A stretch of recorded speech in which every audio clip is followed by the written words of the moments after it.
but I was a little bit loath to be on the other end of that. And as a result, I kept saying, look, it's the place you want me to go is far away. It's an hour from my home. I don't, it's too much. He said, oh, it's going to move across the street from one of your offices, because I had been helping my wife develop an international furnishings business, a design and furnishings business. And so we had a number of offices and showrooms, and this was quite close to one and not too far from my home. And I said, oh, okay, well, yeah, if somebody says to me, I can't say this or you have to say that, I will walk out. I'm not going to be a mouthpiece. I'm just, find somebody else. I was really trying hard to get away from this. And he said, no one will say to you ever what you can or cannot say. 各位朋友你好，我是史东。在今天节目中呢，我们为您访问的是一位在政界、在学界、在法界、在商界，在美国以及在中国呢，都是相当杰出的一位人士。他最近在媒体界以及在智库界呢，都有非常杰出的表现。那么我们在不同的电视节目上呢，特别是在 CCTV 啊，在北京 TV 啊，在 Al Jazeera 还有 Press TV 啊，全世界各地的这个电视的谈论节目中呢，都有他评论的身影。我们非常高兴，非常荣幸，今天请他在节目中和我们谈很多事情，包括他自己的背景，还有他对世界上很多事情的一些看法。他的名字叫做 Einar Tangen。Welcome, Einar. Thank you for coming to my show. It's an honor. Well, it's the other way around, Jay. I really appreciate you having an interest. Let's see if I can fulfill it. Well, the first thing I'm asking, really not only for myself, but on behalf of all your audience in the world, is a little bit about your background. Can you take this opportunity to introduce your background a little bit to us? Yeah, I'll do it in terms of the kind of influences. Strangely enough, my grandmother was my greatest influence. She was a French Huguenot descendant, came up through France, Scotland, briefly in Ireland, and then Canada and the United States. Her father was an engineer, quite successful. He was in charge of building submarines during World War II. And she went to college, very gifted. She ran the American Red Cross. She received the Clara Barton Award, which is the highest award the Red Cross gives. And then she went on to pioneer, and this might sound strange, but the clothes dryer. In America, everyone just hung their washing out on Mondays, and they had washerwomen and things like this. And she worked with Hamilton Industries. She was a home service director. She judged Miss America pageants. She traveled the world. She was an extraordinary woman, wrote articles. And she was very intellectual, always reading, always very interested in current events. But she taught me that behind all current events are personalities and connections. Her husband died, unfortunately, while he was still quite young. He was a tremendous athlete. He was among the first to get a master's from the University of Wisconsin in physical education. He believed in sports as a science. This had a lot of effect on my father, who attended Harvard, Oxford, did studies at Heidelberg, had a law degree from a combination of Ivy League and Midwestern schools, and through whom I had an experience of the world. We lived in Oxford for about 7 years. We lived in Cambridge for about the same amount of time. Before I was 19, I attended university at Lawrence University in Appleton, Wisconsin. My grandfather, whom I was named, his name was Einar Tangen, was a sports coach there, very successful. In fact, too successful.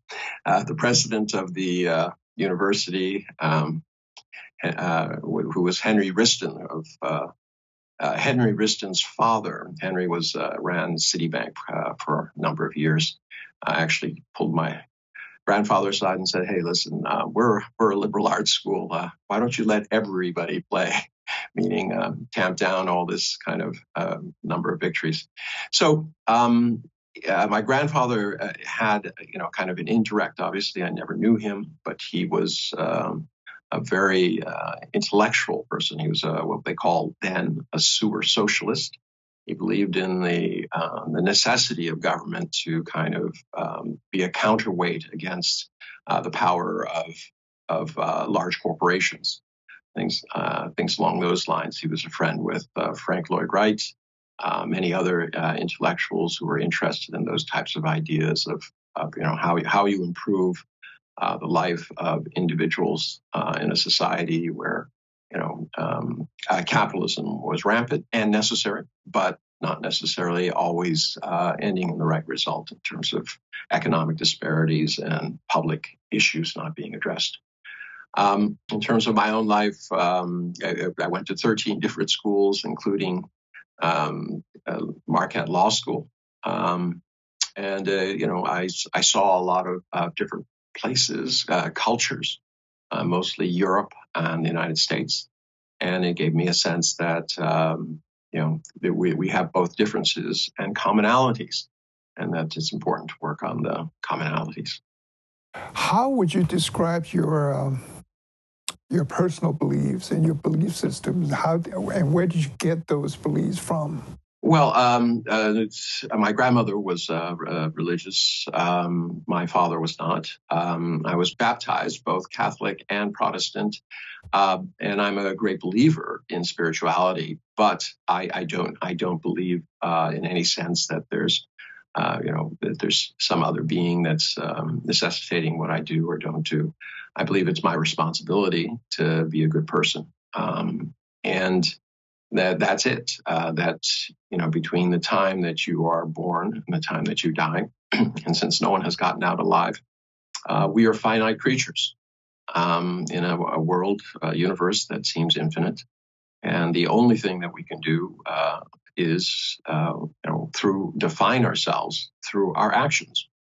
So that's something that my grandmother taught to me, that you give back to society, especially if you've been as fortunate as I have been. How much of your belief system impacted your commentary? A tremendous amount. I mean, that is the essence of everything the way I approach life. It is not necessarily about being right. As I said, we're finite. And in infinite universes, the chances of being absolutely right are very, very small.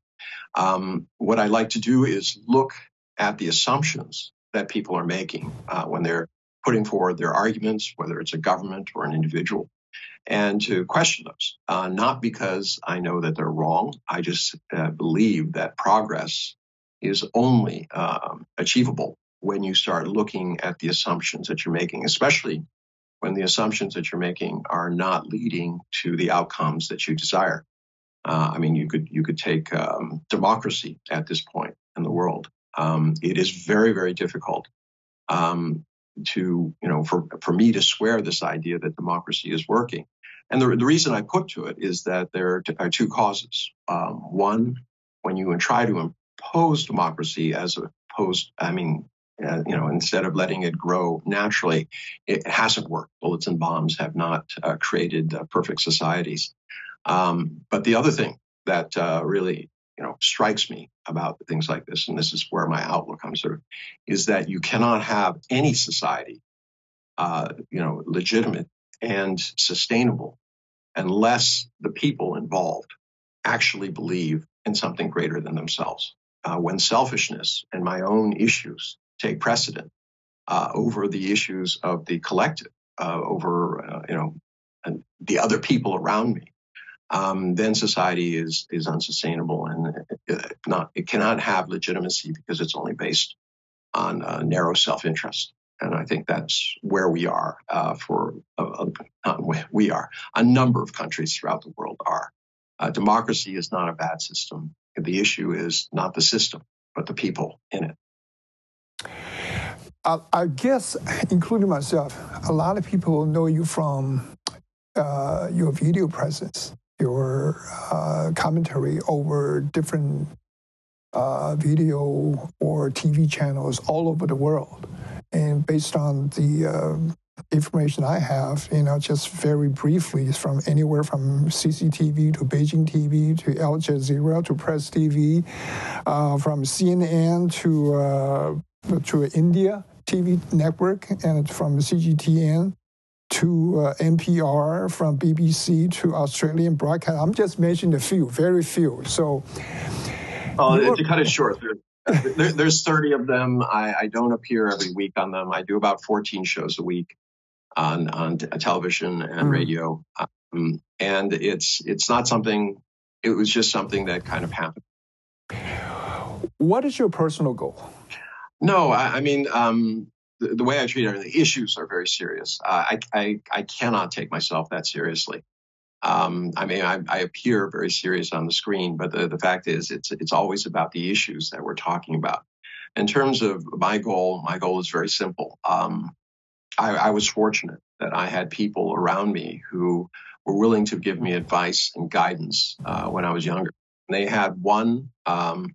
They had one thing that they always said to me. And they said, "Listen, you cannot repay me, but you can do the same for others when you are able." I'm 61 years old. I'm at a point now where the things that I can do are very limited in comparison to the help I can give others who are going to be doing more in the future. And I say the same thing to them. I have about 20 different mentees. And I say, what you can do for me is not important, but what you can do for the world and then future generations is. It so happened, I'm very glad that you said that, because I'm not saying I'm taking the same approach. I can say I'm taking the similar approach, not as grand as yours, towards human relations. And whenever they ask me, how can I pay you back? I say, you don't have to pay me back. You just pay it forward. That's a better way to do it, in my opinion. No, I completely agree. I mean, we're talking the same language. It's about how you pay it forward. How do you find people who have the abilities and energy, and try to make sure that they are a positive reflection on society. I think it's a shame. I mean, one of the greatest issues out there is that you have people, such great potential, who are not mentored and put on a path. You don't brainwash people. My mentees are variously, staunch Republicans to staunch Democrats, liberals. That is not the issue. The issue is always making sure that they are connected to society. They're not ostracized by it, because those people who have the ability, who become ostracized by society, will go in a direction. And if they're not connected, they will just simply, be pirates. They will go outside. They will be bandits. They will say the system isn't for me, therefore I'm against it. And people like this can do a tremendous amount of damage. So it's important to, at least attempt to bring them into the fold, to show them the wisdom of working together as opposed to working against. Would you consider yourself a conservative or liberal, or can be done that way? I don't think it can be done that way. I'm a great believer in free enterprise at a certain level. But at the state level, I do not believe that free enterprise works. If you look at American industry, and these are people that I know personally. I mean, these families, they're nice people. But the fact is, they in every major industrial component, you have 2, 3, 4 large companies, some owned by families, some corporate entities which are controlling the markets. At the point that they become a monopoly or an oligopoly, they're not competing for your business. All right, the rules of free market are out the window. What they're doing is they're taxing you for the privilege of using whatever service or product that they have. And that's antithetical to what I would consider a free market system. I also believe very strongly that there is a duty of everybody in society to take care of others, but not a free ride. I think that sometimes good intentions have led to very, very poor results. The Great Society that was supposed to solve America's issues under Lyndon Johnson, unfortunately broke up African American families, which up to that point, the best thing they had going for them was an extremely strong matrilineal family structure.